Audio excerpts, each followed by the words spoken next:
Bonjour, donc je me présente, je m'appelle Marion, je suis designer étudiante à l'IRSUP en deuxième année. Et donc aujourd'hui, je vais vous présenter nos formations ainsi que les métiers de l'avenir dans le design. Donc pour commencer, nous allons voir qu'est-ce qu'un métier artistique et si vous avez vraiment un avenir dans le domaine artistique. Et oui, en effet, nos parents se posent souvent la question.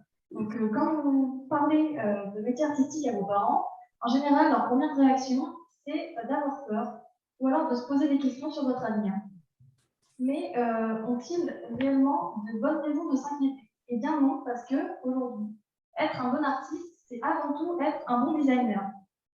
Un bon designer, donc c'est avant tout être un designer qui va savoir lier l'esthétique, l'utile ainsi que le pratique. Tout bon designer conçoit son travail, tout bon designer a un art dans son travail. Je m'explique. Un bon designer utilise des choix esthétiques et artistiques pour créer des images qui ont du sens. Aujourd'hui, travailler dans des domaines artistiques, c'est pas seulement créer du visuel gratuit. Il faut que le visuel ait du sens. Je vais prendre l'exemple, excusez-moi, de Léonard de Vinci. Léonard de Vinci était un artiste accompli. Il réalisait des peintures comme la Joconde, avec une esthétique vraiment magnifique, mais il était aussi capable de créer des inventions aussi ingénieuses qu'intelligentes. Aujourd'hui, un bon créatif, il se démarque dans le monde du travail en sachant s'adapter et en étant responsable et en s'incluant dans un cadre de travail. Par exemple, un bon créatif, il est capable de travailler sur aussi bien du papier que sur une tablette. Aujourd'hui, avec l'émergence des technologies, on se rend de plus en plus compte que les métiers artistiques sont des métiers d'avenir car ils ne peuvent pas être remplacés. Aussi bien, on peut remplacer quelqu'un dans une usine, mais il est impossible de remplacer la personne qui va réaliser ou concevoir l'esthétique d'un logo ou d'un magazine. Aujourd'hui, les secteurs qui recrutent le plus sont le jeu vidéo, mais aussi le cinéma. Mais les bons designers peuvent aussi trouver du travail dans la communication ou encore dans le design interactif, dans la presse ou dans le multimédia. Dans la majorité des cas, on est formé à être un très bon technicien ou alors un très bon directeur artistique. La différence entre les deux, c'est qu'un très bon technicien, il va maîtriser à fond les logiciels, il va être très bon dans ce qu'il fait et vraiment, personne ne pourra le remplacer. Tandis qu'un directeur artistique, lui, il va concevoir les idées qui seront réalisées par le technical artist. En général, l'aboutissement dans notre vie professionnelle, ce sera de devenir creative director ou alors directeur de création. En sortie d'école, on a la possibilité d'être technical artist ou directeur artistique, mais vraiment, l'aboutissement, ce serait de devenir donc, directeur de création. En sortie de formation, il faut compter environ 1 700 € si vous êtes en CDI ou alors en CDD, dans une agence ou dans un studio. Tandis que si vous vous lancez par exemple en illustration en freelance, il faut compter entre 150 à 400 € de rémunération par jour en fonction du niveau de la personne. Donc, je vais passer aux formations que nous proposons à IARTSUP. Donc, à IARTSUP, on a 4 grands cursus de formation. Donc, direction artistique, motion design, animation et game design. Donc, ce sont tous 3 des cursus en 5 ans, donc, avec possibilité de faire un stage à l'étranger en 4e année. Donc, c'est un bachelor et un master, donc, avec un titre RNCP reconnu par l'État. La première formation, donc, c'est direction artistique. Donc, la direction artistique, qu'est-ce que c'est? C'est apprendre à créer et gérer l'identité visuelle artistique d'une structure, donner un sens au visuel. En direction artistique, on va faire beaucoup de dessins, mais aussi beaucoup de logos, de conception visuelle, comme de l'édition, de l'affiche. On va faire aussi un petit peu d'animation, du motion design notamment. Donc, en 2e année, en 2e semestre, on a possibilité de choisir une option. Donc, ces 4 options sont design digital et communication, design interactif, concept art et entrepreneuriat. Donc, ces options-là, c'est des options qui vont vous permettre de vous démarquer en tant que directeur artistique et de pouvoir se positionner dans une agence par la suite. Donc, le 2e cursus, c'est motion design. Donc, le motion design, c'est très lié à la direction artistique, étant donné qu'en première année, les 2 classes sont regroupées. Et à partir seulement du deuxième semestre de première année, les motion design vont avoir une option qui va se différencier des autres. Donc à partir de là, ils vont faire beaucoup plus de graphisme, donc beaucoup plus d'animation en 2D et 3D, ainsi que du filmmaker, cinéma 4D, tout ça. Je connaissais un petit peu bien. Le troisième cursus, c'est cinéma c'est animation, qui est plus tourné vers le cinéma ou alors le jeu vidéo. Donc, en animation, on va faire beaucoup plus de storyboard, donc on va faire de l'animation 2D en première année, mais il faut savoir que l'animation 2D, même si en général c'est ce que vous préférez, aujourd'hui, il n'y a pas vraiment de débouché. Donc, il vaut mieux se tourner vers l'animation 3D. C'est pourquoi on va tout de suite appréhender les logiciels et commencer à travailler en 3D dès la première année. Donc, en animation 2D 3D, on fait aussi du concept art, mais c'est une option à part entière qu'il faudra respecter. La dernière formation, donc c'est game design et jeux vidéo. Cette formation est divisée en deux catégories, en deux classes. Donc, il y a les créatifs qui vont faire uniquement du code et les technical artists qui, eux, vont être formés à être des très bons techniciens en modélisation, en conception 3D, en lighting. Je vais finir ma présentation en vous proposant de venir nous voir à des portes ouvertes le samedi 11 décembre, qui ont lieu de 10h à 15h. Il y a une erreur sur le fichier, donc si vous voulez noter, n'hésitez pas à venir, ça peut être sympa de venir découvrir l'école. On est placé à Montpellier. Et en ce moment, on organise un concours lycéen. Donc, c'est Dessine-nous ton rêve. C'est ouvert aux lycéens de 16 à 20 ans. Vous envoyez votre participation par mail à l'école IARTSUP. Et le premier prix à gagner, c'est une tablette graphique.com. Donc, n'hésitez pas à participer. Eh bien, je vous remercie. Je vais laisser place aux questions s'il y en a. Oui, si l'amphithéâtre a des questions, je vais me remettre. Moi, j'ai des questions par rapport à vos partenaires. Oui. Pour savoir lesquels vous avez. Pour savoir. Quels sont vos partenaires, en fait? Quels sont nos partenaires, c'est-à-dire avec qui nous travaillons? Voilà. Alors, en troisième année, en fait, première et deuxième année, on ne va pas vraiment travailler avec des entreprises réelles, mais en troisième année, on peut participer en fait à des événements. Par exemple, je ne sais pas si vous connaissez le festival What a Trip. On avait fait une campagne de communication, notamment pour eux. En fait, on va plutôt intervenir pour des petites missions, mais on n'a pas de partenaire fixe.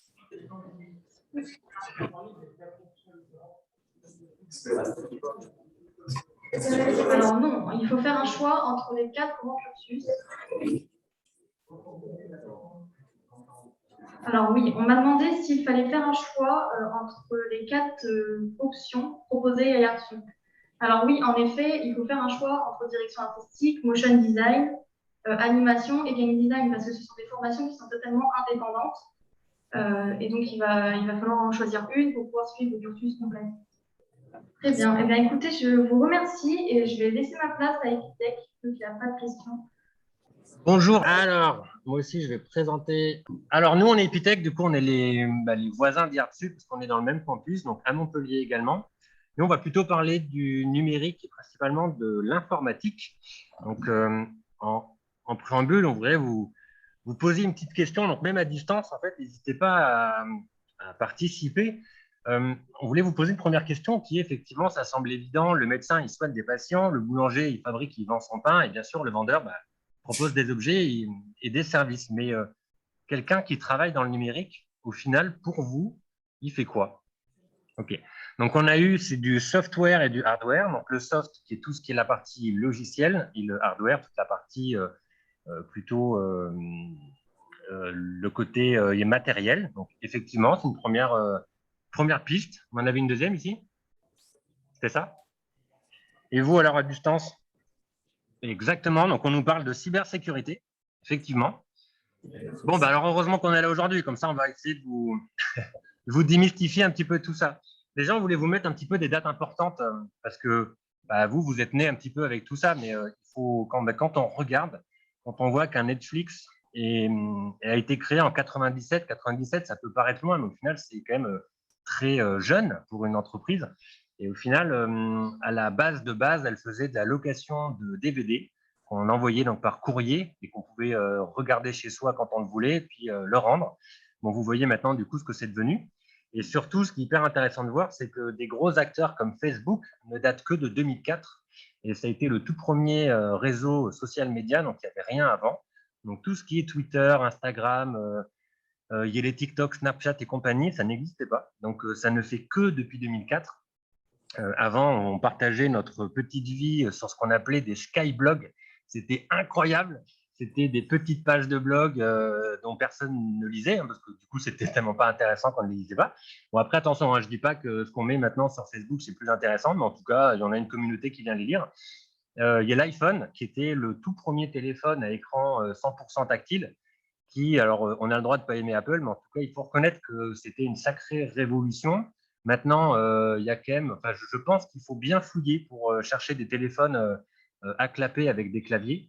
Donc, en fait, on est rentré, comme vous le voyez, dans cette ère du numérique petit à petit, c'est-à-dire qu'on a transformé un petit peu tous les usages jusqu'à arriver à un point maintenant. Alors, on l'a mis en fait au Oculus Quest, mais c'est un exemple qui est donc les casques de réalité virtuelle qui sont en train de devenir quelque chose d'assez incroyable parce que Oculus a été racheté par Facebook il y a quelques années. Et si vous avez suivi les dernières actualités, vous voyez que l'avenir de Facebook va passer par la réalité virtuelle avec ce qu'ils ont appelé le métaverse. Alors attention, le mot compliqué, mais en gros, si vous avez vu le film de Spielberg qui est Ready Player One, c'est exactement ça. C'est-à-dire, imaginons là ce qu'on fait en conférence. En fait, on a tous un casque de réalité virtuelle sur la tête. On est tous dans un monde parallèle qui est un monde numérique. Et au final, on se retrouve tous avec un avatar, mais du coup, dans un monde. Donc, on peut avoir du coup une pièce de 1 mètre carré avec juste un siège. Puis en fait, on met le casque sur les yeux et on a une impression du coup de naviguer dans le monde français. Ça, bon, c'est en fait à vous de voir si c'est un monde qui vous intéresse ou pas. En tout cas, autant vous le dire que Facebook va vous le proposer dans les 5 ans à venir. Donc, vous allez en tout cas avoir une occasion de l'essayer. Ça, c'était un peu pour vous montrer le truc. Et d'ailleurs, même la clé USB, hein, vous voyez que ce n'est pas depuis si longtemps et elle date que de l'an 2000. Et Amazon, hein, 95, quand on voit maintenant ce que c'est, on voit un peu. Du coup, quand on travaille dans les métiers du numérique, en fait, il faut faire le parallèle entre 4 gros thèmes. Donc, il y a le marketing digital, il y a l'informatique et le digital qui va avec.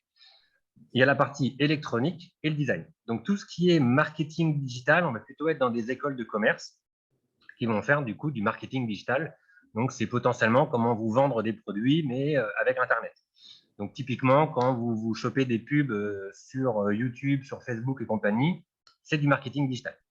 L'informatique et le digital, on est plutôt sur l'usage et sur la création réellement. L'électronique, donc on en parlait tout à l'heure, effectivement, c'est plutôt sur qu'est-ce qui se cache derrière. Donc, c'est plutôt tout ce qui est composants. Donc, créer les composants qui vont permettre, grâce à plein de soudures ou autres, de faire un appareil qui fonctionne et à partir de là, de voir ce qu'on peut en faire. Et enfin, le design. Donc, on a eu tout à l'heure la démonstration d'IRTSUB. C'est exactement ça, parce qu'au début d'Internet, si vous voulez aller vous faire plaisir, vous allez voir qu'il y a des archives des premiers sites Internet qui sont encore disponibles. Allez-y, vous allez comprendre à quel point est-ce qu'il nous faut des IRTSUB, parce que clairement, quand on fait de l'informatique, on n'est pas très bon en termes de design, et il y a un mauvais design, ça gâche complètement l'expérience. Donc, en gros, il y a 4 gros thèmes. Et du coup, ce que je voulais vous proposer aujourd'hui, c'est de regarder un petit peu de tout ce qui nous entoure. Vous allez voir à quel point est-ce qu'on est envahi de technologie et de numérique. La green tech, vous, est-ce que ça vous parle? Est-ce que ça vous dit quelque chose? Est-ce que ce mot, vous l'avez déjà entendu? Je ne pense pas, mais sait-on jamais. Donc là, ici, a priori, non. Est-ce qu'à Einstein, il y a distance, est-ce qu'il y en a qui l'ont déjà entendu? Apparemment pas. Clairement pas. Donc, green tech, c'est l'agriculture connectée. Donc, l'agriculture, pour l'instant, c'est vrai que mis à part sur M6 et L'amour est dans le pré, c'est vrai qu'on n'est pas très confronté en fait à l'agriculture. Pour autant, c'est un domaine qui s'est beaucoup transformé. Donc là, on a mis 2 types de compétences à aller chercher quand on fait de la green tech. Je vais vous l'expliquer. Donc, typiquement, historiquement, le paysan, il a un terrain à gérer, il y a un tracteur. Et ça, c'est le paysan historique qu'on peut voir depuis 150 ans et ça fonctionne très bien. Maintenant, on va dire que c'est quasiment pareil, sauf que le tracteur qu'il a coûte beaucoup plus cher qu'une Maserati, tout simplement parce qu'à l'intérieur, on a plein de données qui sont traquées. Donc, on a des GPS, on a tout ça. Et en fait, il arrive à savoir au centimètre près s'il est passé sur la zone du terrain pour mettre de l'engrais ou autre. Donc, déjà, en fait, il fait des économies. Et tout ce qui est intelligence artificielle, on a des exemples qui sont vraiment incroyables. Par exemple, avec des drones et des caméras en fait, infrarouges, on arrive à les faire voler au-dessus d'un terrain. Et grâce à une intelligence artificielle, en fait, il va détecter les zones qui ont été trop arrosées ou pas assez arrosées, là où il y a eu trop de soleil et compagnie. Et donc, il va pouvoir doser au quotidien par rapport en fait, au soleil, au vent et tout ça. En fait, en temps réel, il y a une intelligence artificielle qui va prendre une décision pour lui et qui va lui dire à l'instant T, aujourd'hui, il faut arroser, à 15 heures, il faut arrêter parce qu'il va pleuvoir et la quantité d'eau qui va arriver est suffisante, etc., etc. Donc, on en vient à ce qu'au final, un agriculteur, il peut être seul dans son tracteur et au final, il peut gérer des… en fait, il y a un immense terrain, alors qu'avant, en fait, il fallait qu'il y ait plein de personnes derrière lui. Donc ça, c'est le premier exemple que je vais vous donner. Le deuxième, c'est la food tech. Donc là, je pense que si… alors, pareil, je pense que l'image, elle part des mêmes. Donc, food tech, c'est tout ce qui est en relation avec les aliments. Deux exemples que vous devez normalement connaître. Le premier, c'est l'application qui s'appelle Yuka, qui est de scanner n'importe quel, normalement, produit alimentaire code barre, et donc qui va nous octroyer une note entre clairement, ne mange pas ça, sinon tu vas faire du diabète. Tu peux y aller, c'est pas excellent, c'est bio, c'est bon, mais voilà. Bon, en gros, il y a ça.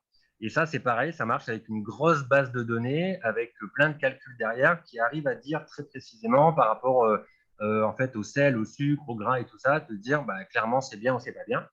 Et il y en a un deuxième que vous devez sûrement utiliser, qui est toutes les applications de je suis sur mon canapé, je regarde une série, je dégaine en fait un Deliveroo, un Uber Eats, je clique sur mon bouton et ça arrive une demi-heure plus tard, quoi. Tout ça, ça reste quand même de la food tech, donc c'est lié à la nourriture. Après, il y a plein d'autres exemples, mais effectivement, donc on en a comme ça. On a le sport, donc là, je pense que c'est aussi, si vous suivez un petit peu le sport, vous pouvez, c'est incroyable à quel point est-ce que le sport a évolué. Donc là, pareil, on a mis collecte de données, objets connectés et intelligence artificielle. Là, je pense que dans tous les sports, on pourrait les prendre et dans tous les sports, en fait, on a de l'informatique et derrière des capacités. Que ça soit, alors, là, ça semble bien comme ça, mais par exemple, en fait, au tennis et maintenant au foot, depuis très peu de temps, on arrive à déterminer que le ballon soit entré dans la zone de cage ou pas, juste parce qu'ils ont mis en fait un capteur sur le ballon, un capteur dans les cages, et on sait en fait au millimètre près s'il est rentré ou pas. Donc ça, c'est des innovations. On a pareil en fait au tennis, où on a en fait une caméra qui scanne du coup le terrain en fait en temps réel et qui sait dire si la balle elle est faute ou pas. Et ça, vous voyez, on en a beaucoup, beaucoup, beaucoup. Et d'ailleurs, sur tous les sportifs de haut niveau, si vous regardez sur leur maillot à l'arrière, en fait, ils ont une sorte de bosse en haut, donc là où on met l'étiquette.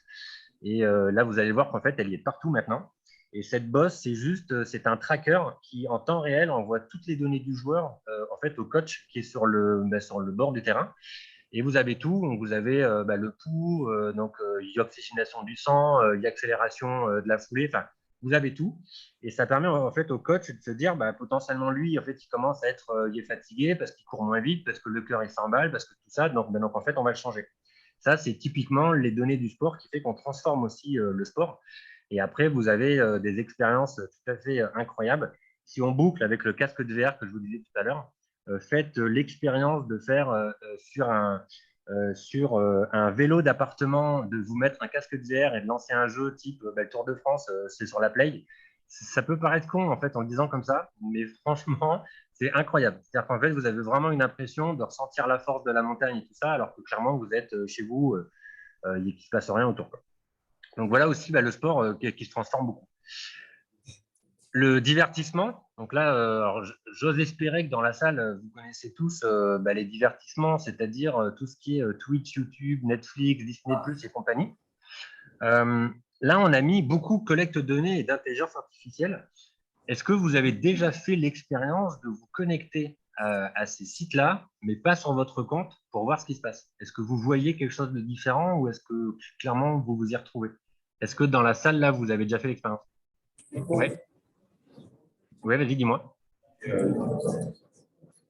Les tendances suivant les profils, effectivement, ici. Donc, en fait, ça change, c'est ça? Effectivement.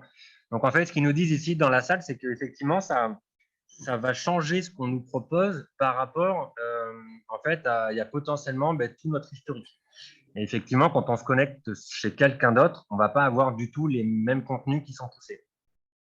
Ça, c'est effectivement, je pense que tout le monde, on peut voir, hein, et à la limite, ça paraît évident. C'est-à-dire que quand je vais sur un YouTube, un Netflix ou autre, il va apprendre de mes consommations. Est-ce que quand je lance un film, est-ce que je le lance en entier? Est-ce que je le lance pour 2 minutes et je me dis déjà, clairement, ce n'est pas fait pour moi et j'arrête? Est-ce que je l'ai revu plusieurs fois? Est-ce que je l'ai ajouté à mes favoris? Vous voyez, en fait, à la fin de chaque film, il vous demande juste de mettre un pouce en l'air ou un pouce en bas. Ce n'est pas pour le plaisir, parce que derrière, vous n'avez pas de catégorie de films que j'ai aimés. C'est juste pour alimenter en fait un algorithme qui se dit tiens, ça fait plusieurs fois qu'il me dit qu'il aime des films de comédie où dedans il y a Franck Dubosc. Bon bah peut-être que le prochain film de Franck Dubosc qui sort, c'est sûr et certain que lui je vais le mettre en avant. Alors qu'une autre personne qui ne va regarder que des animes, bah, le film de Franck Dubosc, s'il le cherche, il va le voir, mais clairement il ne le verra jamais apparaître dans sa page d'accueil. Ça, c'est des choses à la limite qui peuvent se paraître évidentes. Pour autant, maintenant, il y a même des transformations. Par exemple, sur Netflix, tous les gros films qui sortent chez eux, tout le monde les voit. Donc, en fait, ce sont les films à la une.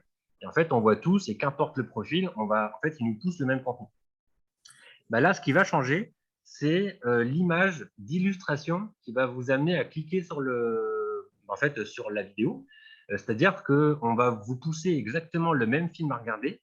Mais si on s'aperçoit que vous regardez des animes en général, bah, potentiellement, vous allez voir en fait un affiche qui va ressembler globalement en fait à l'univers des animes pour vous inciter à cliquer. Quand vous êtes plutôt film comédie, on va plutôt faire une affiche très très joyeuse de films français pour vous inciter à cliquer. Et tout ça, c'est juste fait pour que dans le premier visuel que vous voyez en scrollant dans la quantité astronomique de films qu'il y a, vous dire tiens, celui-là, il est peut-être fait pour moi. Et en fait, on en vient du coup à commencer à essayer de vous orienter dans vos choix. En fait, lui, le seul truc qu'il veut, c'est de vous pousser à regarder ce film, juste en transformant la petite image qu'il y a et que vous allez voir même pas une seconde dans tout votre scroll. Ça, c'est plein de choses du coup qui changent. Et effectivement, dans les YouTube et tout, c'est exactement pareil. Plus vous allez regarder des vidéos et plus vous allez mettre des likes, bah, plus du coup, on va vous orienter derrière sur des vidéos potentielles à aller regarder. Parce que l'objectif de tous ces sites-là, c'est quand même que vous restiez sur ces sites-là et surtout que vous reveniez. Donc, il veut essayer de vous pousser à ça. Bon, après, le problème, c'est que très vite, les algorithmes, elles ont beau être intelligentes, ça reste quand même de l'intelligence artificielle.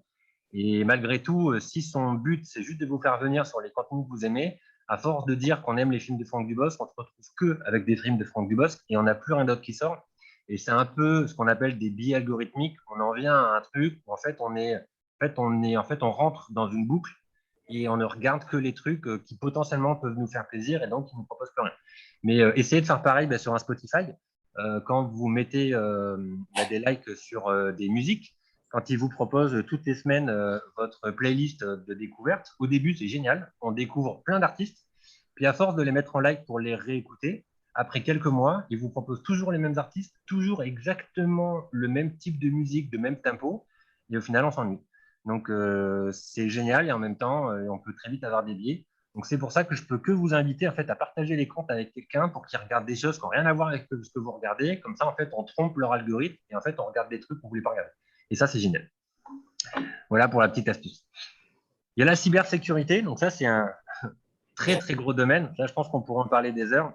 La cybersécurité, alors, c'est pas d'aller essayer de choper le virus qui traîne sur votre ordinateur et d'essayer du coup de mettre un antivirus. Alors ça, c'est l'informaticien de l'année 1990, mais ça n'existe plus. Hein.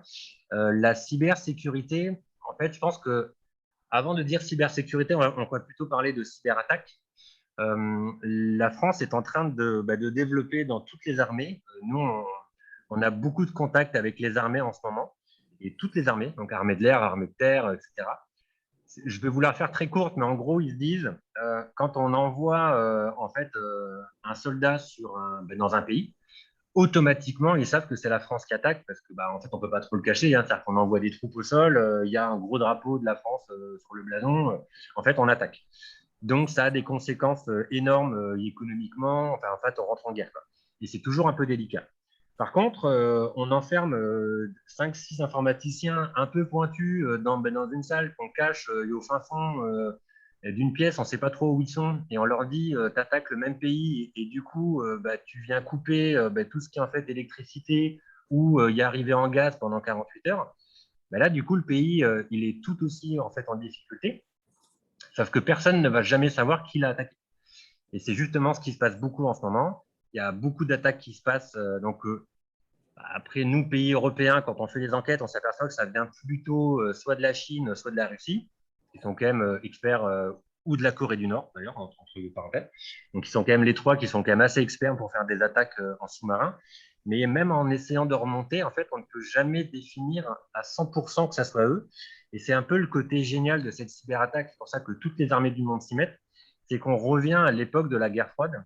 C'est-à-dire qu'on attaque l'autre, on est à 99% persuadé que c'est lui qui nous a attaqué, mais il y a ce 1% qui fait qu'on n'a aucune preuve, et du coup, on ne peut pas le contre-attaquer derrière officiellement, donc on est juste obligé de lui dire attention, je sais que c'est toi, donc la prochaine fois, attention. En fait, on ne peut rien faire. Donc, mis à part de le cyber réattaquer derrière, on ne peut pas faire en sorte. Et qui dit cyberattaque, dit cyberdéfense.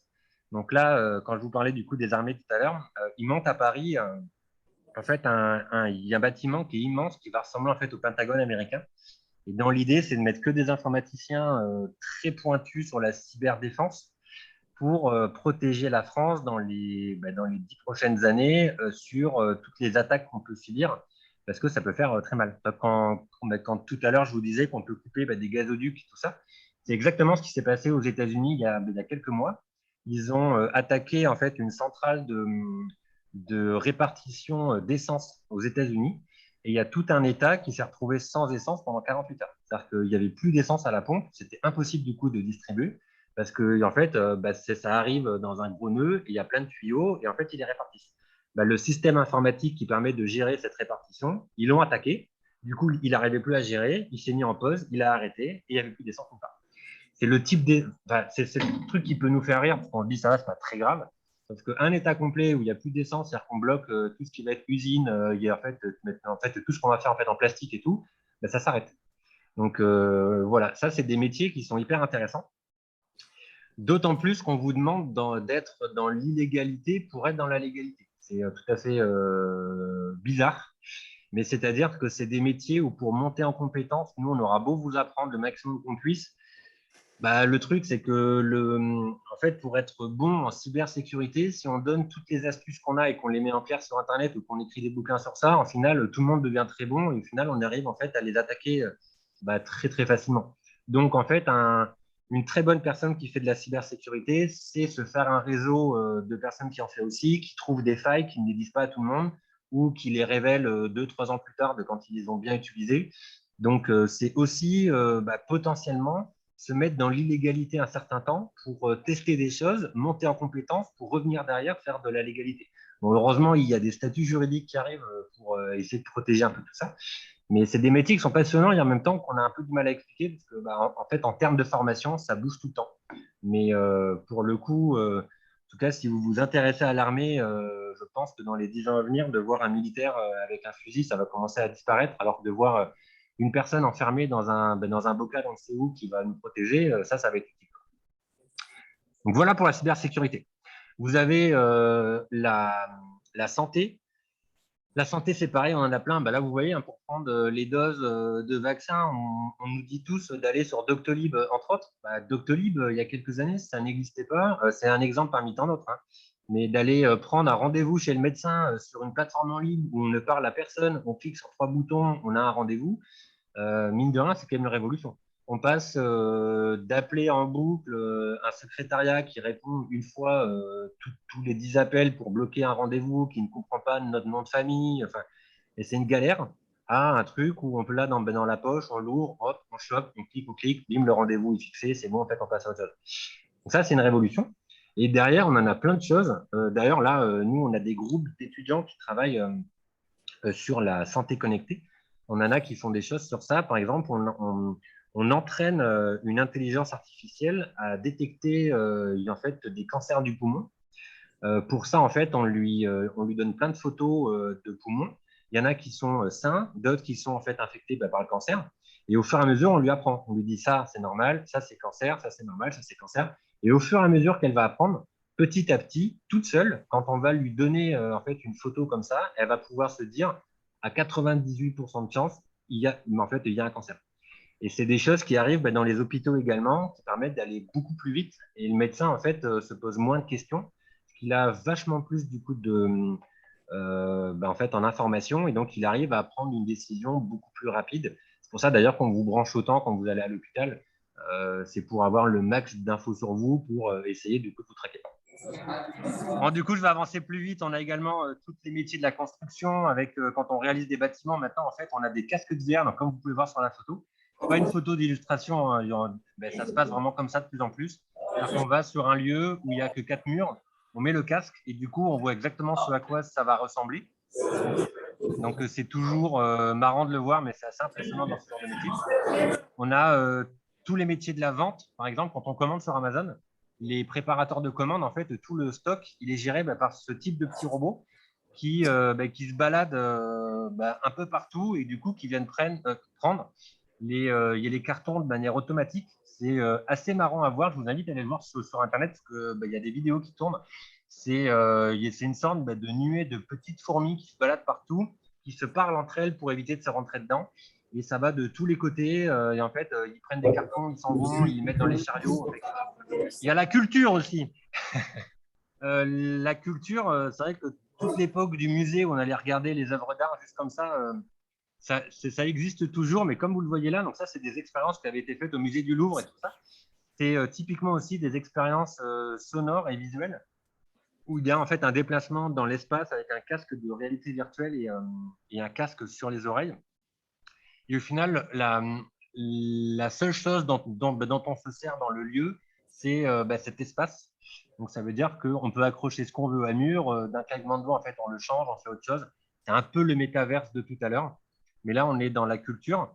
Et il y a eu des expériences aussi. Donc là, ce n'est pas de la réalité virtuelle, c'est de la réalité augmentée. Donc, la différence, c'est comme le jeu de Pokémon qu'on avait il y a quelques années. En gros, c'est qu'on filme sur l'écran ce qu'on a. Donc, c'est comme ce qu'on avait en fait comment dire, c'est qu'en fait, ce qu'on a sur le téléphone, c'est exactement ce qu'on voit. Et donc, on rajoute une couche de numérique dessus. Donc, typiquement, on peut être dans un musée, on prend le téléphone, on sort, on scanne un tableau et en fait, il nous dit de manière immédiate c'est qui le peintre, qui l'a fait, etc., etc. Et ça, en fait, on le voit en fait affiché à l'écran. Donc, ce sont des choses aussi hyper intéressantes. Il y a la fintech. Bon, alors là, c'est méga compliqué parce qu'on parle de crypto-monnaie, de blockchain et tout. Mais clairement, on va dire que toute la finance telle qu'on l'a connue, d'aller dans une agence bancaire pour prendre un chéquier, c'est quelque chose qui est en train aussi de disparaître. On a tous des applications smartphone où en fait, on gère tous notre propre argent. Mais il n'y a que des banques en ligne. Il y a les paiements en ligne avec tout ce qui va derrière. Donc, d'être sûr que ça soit bien moi qui paye. Bon, ils ont essayé pas mal de choses, ça marche moins. Il y a le SMS qu'on peut recevoir avec le code, il y a une application qui nous demande de valider. Ils se testent encore, mais globalement, c'est ça. Et toutes les crypto-monnaies, là, on pourra en parler des heures, mais ce sont des choses merveilleuses qui échappent à la régulation. Donc, vous pouvez avoir du 300% dans la journée et faire du moins 400% une heure après. C'est le joyeux monde des cryptos, mais au final, par contre, ce qu'il faut quand même savoir dans ce monde des crypto-monnaies, c'est ce qu'on appelle derrière en fait une blockchain. Alors, je ne vais pas vous faire un cours sur ça, mais en gros, c'est de se dire que tout ce qui rentre dedans est infalsifiable et donc on ne peut pas le modifier. Et en fait, on en a, donc par exemple, je prends l'exemple de Carrefour qui vient de mettre ça pour la viande bovine. Alors, je pense que ça vient de ce petit scandale de viande de cheval qui avait été mis dans les lasagnes de bœuf tranquillement. Maintenant, en fait, quand on va chez Carrefour et qu'on achète de la viande bovine, ils nous proposent de scanner un QR code. Et quand on le scanne, on a toute la vie de la bête entre le jour de sa naissance, où est-ce qu'elle a été élevée, où est-ce qu'elle a été, en fait, toute la vie de la mise à mort, qui l'a transportée, qui l'a amenée, etc., etc. Donc, ce sont des choses qui arrivent aussi dans votre quotidien. Enfin, alors parce qu'on arrive au bout quand même, parce que je vous en parle, mais il y en a encore beaucoup, mais il y a là aussi la cosmétique et le bien-être. Il y avait des expériences qui avaient été faites qui étaient assez géniales, notamment par L'Oréal, qui permettait sur un site internet avec une webcam, en fait, il ouvrait une page, il vous proposait de mettre en route votre webcam. Et c'est un peu ce qu'on voit là. En fait, c'est le même principe que tous les filtres qu'on a sur Snapchat ou autre, sauf qu'il y avait toute la gamme de produits, de la cosmétique, de maquillage L'Oréal qu'on pouvait essayer à la maison. Donc, en final, en fait, on switch, on change de rouge à lèvres, on change, etc. etc. C'était assez marrant. Et il y en a d'autres qui l'ont fait, notamment, c'était Afflelou qui l'a fait pour les lunettes, qui permettait aussi d'aller en fait essayer la tête qu'on pouvait avoir avec un style de lunettes et de le faire en fait à la maison, ce qui évitait de se déplacer et donc potentiellement du coup de le commander en ligne. Ça, c'est des choses qui arrivent, c'est marrant. Et des choses qu'on voit également, donc ce sont en test, on ne les voit pas encore grandeur nature, mais ça commence à arriver. Ce sont des miroirs connectés dans les magasins. Le principe, c'est que, pareil, exemple type, c'est que toutes les caisses du magasin, en fait, elles sont pleines et comme ça, et en fait, on doit aller vite. On se met face au miroir, en fait, il nous scanne. On prend donc un produit qu'on souhaiterait essayer, on scanne le produit de son miroir et comme une sorte de filtre Instagram, en temps réel, en fait, il vient donc appliquer du coup le vêtement sur nous et donc on peut tourner à 360 degrés et en fait, on peut se regarder comme si on avait enfilé le vêtement, alors qu'au final, on est toujours dans sa propre tenue. Ça, ce sont des choses qui arrivent et tout ça, c'est de la réalité augmentée, c'est des scanners, c'est des caméras, enfin, c'est plein de choses. Mais vous allez voir que ça va être assez marrant parce que ça marche déjà assez bien. Donc voilà pour la cosmétique. Et j'arrive à la fin, donc on a tout ce qui est transport. Par exemple, toutes les voitures autonomes, les Tesla et compagnie, ça marche pareil. Ce sont que de l'intelligence artificielle donc embarquée. Les toutes premières intelligences artificielles, la seule chose qu'elles faisaient, c'était de suivre les bandes blanches le long de la route et se dire tant que je suis entre les deux bandes, je suis la route et clairement je vais y aller. Bon, pour le coup, vous allez au fin fond de la Creuse, les bandes blanches, elles existent moins, donc c'était un peu plus compliqué. Donc au final, ils ont un peu switché et maintenant on est vraiment sur de la réelle intelligence artificielle. Et en fait, il y a plein de capteurs partout qui scannent tout votre environnement en fait en temps réel. Donc c'est plein de lasers du coup qui captent tout et qui sait vous dire très précisément, en fait, à 50 mètres, que c'est un piéton, que c'est un vélo qui arrive, que le vélo, il arrive à 10 km/h. Moi, je suis à 50. Donc, il pourra me passer devant si moi, je reste à ma houe ou inversement, en fait, il faut que je freine et c'est lui qui va me freiner tout seul. Tout ça, en fait, ça arrive dans nos voitures. D'ailleurs, je pense que dans les permis qui vont arriver bientôt, même le fait de se garer, quand on voit maintenant, en fait, on appuie sur un bouton, elle scanne tout notre environnement et puis c'est elle qui fait la manœuvre, c'est elle qui nous gare. Bon, c'est quand même bien dommage, parce que c'est toujours sympa du coup de se garer soi-même, mais c'est ce genre de truc aussi qui arrive. Non, c'est pas sympa. Donc, c'est des choses qui arrivent, effectivement. Encore une fois, ça reste de l'informatique. Donc, même dans les voitures. Et du coup, je voulais finir par les assistants, parce que je pense qu'on les a tous. Enfin, même pas, je pense. Si vous avez un téléphone qui a moins de 10 ans dans la poche, vous avez tous un assistant. Donc, ça peut être un Siri, un Alexa, un Google. Ça, je pense qu'on ne se rend pas bien compte non plus à quel point est-ce que derrière, ça demande en fait un gros niveau technique en informatique qui est quand même, je vous le rappelle, je parle à un objet avec un micro, il comprend exactement ce que je veux lui dire. Donc, on a quand même toute une compréhension de ma phrase, du champ sémantique, de ce que je lui demande.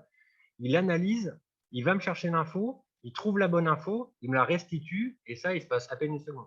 C'est-à-dire que je lui demande, hop, il me répond. Et entre-temps, si on doit tout tracer, en final, si c'est par exemple, comme là, un assistant Google, on lui demande, donc moi je suis à Montpellier, moi là, je me connecte, ça monte à Paris, ça traverse en fait l'Atlantique, ça arrive sur les serveurs de Google qui traitent l'information, qui trouvent l'info, qui me la renvoie et qui revient ici. Et tout ça, ça se passe en moins d'une seconde. Donc derrière, ça demande des compétences énormes. Et vous voyez que ça arrive petit à petit dans nos quotidiens aussi. Si là, vous avez un iPhone, bon, même si ça le fait avec des Android, en fait, il scanne toutes les photos que vous allez prendre et il arrive du coup à savoir que c'est telle personne. Il va vous la classer automatiquement. Quand vous faites une recherche, vous faites je veux toutes les photos où il y a de la neige et une voiture rouge. Vous tapez juste neige et voiture rouge. En fait, elles apparaissent toutes. Ça, c'est que de l'IA derrière, du coup, qui travaille pour vous et en fait, vous l'avez en fond. Et du coup, pour la mise en application, du coup, vous l'avez vu, donc l'informatique, c'est partout. Donc, on a plusieurs domaines, plusieurs filières, il y a plusieurs structures. Il y en a plein, vous voyez, ça va, comme on disait tout à l'heure, du big data, du jeu vidéo, de l'intelligence artificielle. On va vous prendre deux exemples. Si on parle de Deliveroo, du coup, c'est de l'application mobile dans la filière de l'alimentaire et dans la structure, on travaille dans une entreprise. Donc, on peut être vraiment dans plein de choses. On en a pris un deuxième. Imaginons qu'on ait une start-up, en fait, une entreprise qui vient sécuriser les données il y a des patients dans le médical. Ben, pour le coup, on travaille dans la sécurité informatique, dans la filière de la santé et dans une structure qui est start-up, parce qu'en fait, on est juste un petit groupe et on va avancer tout ça. Donc, en fait, c'est un peu, comme vous voyez, en fait, on peut travailler dans n'importe quelle filière, dans n'importe quel domaine, dans n'importe quelle structure. Ça peut être un très grand groupe, une toute petite start-up. Vous pouvez être un comme 2000. Vous pouvez travailler chez Facebook comme il y a l'artisan du coin qui vend du pain et qui peut faire du click and collect et qui ne sait pas comment faire. C'est hyper large. Et au final, en termes de métiers, donc là, vous avez un exemple des métiers dont on parle. Il y a beaucoup de noms un peu anglais, parce qu'il y en a beaucoup quand même qui viennent de là-bas. Donc, vous avez les Chief Data Officer, ça fait très, très classe, c'est sur une carte de visite. Après, bon, je ne vous dis pas ce que ça fait, mais il y en a vraiment beaucoup. Et ce qui est génial, c'est qu'il y a plein de métiers qui arrivent petit à petit. Quand on parlait de traitement de bases de données, il y a quelques années, c'était très léger. À cause de tous les Facebook, les Twitter, les machins, il y a tellement de données à gérer que ça devient des gros métiers maintenant pour arriver en fait à capter l'information, à la traiter et derrière surtout en fait à la vendre. Donc, quand même, je vous rappelle que tous les services que vous utilisez au quotidien, ils sont gratuits. Et ça me permet de vous le dire, qu'on le dit à chaque fois, quand c'est gratuit, c'est vous le produit. Ça veut dire que quand vous utilisez un service et que vous ne le payez pas et que mécaniquement, hein, je pense ne rien vous apprendre en vous disant que tout ce qui est Google, Facebook, Instagram et tout, ils brassent des milliards et vous ne payez jamais rien et qu'il y a bien quelqu'un qui paye pour quelque chose. Bon, le quelque chose, c'est vos données, quoi. Et vos données, du coup, derrière, il faut bien les traiter. Parce que si vous mettez il y a 15 stories par jour et tout ça, ça ne m'intéresse pas. Que je la traite, que je sais que vous êtes un étudiant de Jean Villard, que vous êtes là, que vous allez là-bas acheter le pain, etc., etc., etc. Du coup, je peux vendre de la pub en fait au boulanger parce que je sais d'avance qu'il y a un tiers des lycéens qui sont là, qui vont là-bas et je vais lui dire, c'est dans ton intérêt de me prendre de la pub. En fait, ça va jusque-là. Donc, c'est toute cette analyse de données du coup qui vaut de l'argent. Voilà, et du coup, très vite pour finir, l'informatique, c'est des salaires très attractifs parce que pour le coup, on a beaucoup d'offres et très peu de personnes qui peuvent y répondre. Donc, vous avez la chance et l'honneur de pouvoir choisir où est-ce que vous voulez travailler et surtout dans quel pays. Donc, international, beaucoup d'évolutions rapides. Un jour, vous pouvez faire du jeu vidéo. 2 ans plus tard, vous vous dites, c'est pas fait pour moi, je veux faire de la crypto-monnaie. Puis après, vous vous dites, oh non, tout compte fait, je veux faire de la cyberdéfense. Dans tous les cas, vous pouvez le faire et surtout, vous pouvez être à votre compte. Et surtout, 100% d'employabilité à la sortie des études. Nous, on le voit, les étudiants d'Epitech en milieu de Bac+4, début de Bac+5, ils ont quasiment tous en fait une proposition d'embauche en CDI derrière parce qu'ils ne veulent tellement pas qu'ils sortent sur le marché du travail et qu'ils cherchent un taf, que ce sont les boîtes qui viennent les prendre encore en études pour être sûr et certain qu'il puisse y avoir du monde derrière. Donc, le 100% d'employabilité. Et là, on est à 92% de contrats en CDI, parce qu'on en a 8 qui préfèrent faire le tour du monde ou créer leur boîte. Mécaniquement, ils ne rentrent pas dans ces stats-là. Voilà. Et enfin, donc, à chacun sa filière. Donc, en fait, il y a beaucoup d'options possibles pour faire de l'informatique. En gros, vous avez mis là, il y a BTS, IUT, les facs, écoles d'ingé ou écoles spécialisées. Nous, on se place dans l'école spécialisée. Pourquoi? Parce qu'en fait, on va faire que de l'informatique pendant 5 ans. On est très spécialisé informatique. On ne va pas faire autre chose. Donc, l'année 1, l'année 2 et l'année 3, on fait que ça. L'année 4, on la passe à l'international, donc dans une faculté étrangère. Donc, on peut avoir un double diplôme, donc 2 Bac+5 en même temps. Et enfin, la dernière année qui est plutôt là pour faire toutes les compétences transverses de leadership. Voilà. Et pour finir, du coup, si vous voulez découvrir la programmation, parce que pareil, on sait que là, je vous en ai beaucoup parlé, mais ça peut être très flou de concrètement qu'est-ce que c'est que la programmation. Une fois par mois, en fait, à l'école aussi, on fait des découvertes de la programmation qui s'appelle des coding clubs. On a à chaque fois un thème. Le thème du samedi 18, ça sera la cybersécurité sur Noël. Donc, il va falloir aider le Père Noël à s'enfuir de la mafia qui lui court après. Mais grâce à tout ça avec la cybersécu. En sachant qu'on peut aussi faire des interventions dans les lycées. Donc, en fait, on le fait aussi souvent, ce qui nous permet de nous venir et de vous faire découvrir. Et pareil, ceux qui veulent venir découvrir l'école, on est également en journée porte ouverte le 18, donc pour poser toutes les questions et surtout rencontrer des étudiants, parce qu'à chaque fois qu'on a une journée porte ouverte, on a au moins une trentaine d'étudiants qui sont là, donc ça permet de leur parler directement. Parce que moi, j'ai beaucoup parlé, mais c'est hyper important du coup de se parler, d'échanger, de tout ça. Donc, voilà, je vous invite à venir, puis je vous remercie. Il est 15h05, on a fait juste 5 minutes de rab. Merci beaucoup. Pareil, je ne sais pas si vous avez des questions, peut-être dans la salle ou ou à Einstein, ou si je vous ai tous endormis et que vous ne voulez plus jamais utiliser l'informatique de votre vie. Je ne sais pas. J'en ai une là. Oui. La question, c'est est-ce qu'il faut faire une prépa avant? La réponse est non. En fait, on peut bien faire ce qu'on veut. Enfin, même, je vais aller beaucoup plus loin. Hein, c'est que, en fait, on a, nous, par exemple, à Epitech, on a le programme en 5 ans. Donc, après la terminale, on peut faire ça. Et on en a d'autres qu'on fait complètement autre chose et on fait des admissions parallèles après un bac plus 2, après un bac plus 3, etc. On en a effectivement qui, je vais arrêter le partage, on en a qui, par exemple, ont fait des BTS en hôtellerie en se disant c'est ça que je veux faire. Ils travaillent 2 ans en fait en hôtellerie, ils se lèvent très tôt le matin, ils en ont marre de faire ça, ils ont cette fibre de vouloir faire l'informatique depuis longtemps. Ils arrêtent tout, ils nous rejoignent en fait en bac plus 2. Et au final, on fait une formation hyper accélérée pour les remettre à niveau. Et derrière, en fait, ils continuent le cursus en bac plus 3, en bac plus 4. Donc, je pense que c'est aussi le but de ces interventions, c'est qu'il n'y a pas de… En fait, oui, ben, il y a une voie qui est royale, c'est après le bac, on rentre directement. Pour autant, en fait, on a le droit de se tromper et en fait, on peut faire plein de… Nous, on n'est pas sur Parcoursup. Exactement. Nous, on n'est pas sur Parcoursup. C'est dossier à part. Donc, dès maintenant, en fait, un étudiant qui veut nous rejoindre, il dépose un dossier de candidature sur le site d'Epitech et ensuite, on rentre dans cette admission qu'on a, nous, pour voir s'il aura le niveau derrière pour, effectivement, pour intégrer Epitech. Entretien, tout à fait. Pour les portes ouvertes, pour savoir où étaient les écoles. Oui, on est, comme IRSUP, on est au Polygone à Montpellier. On est juste derrière le Polygone. Donc, on est en fait en plein centre-ville de Montpellier. Merci.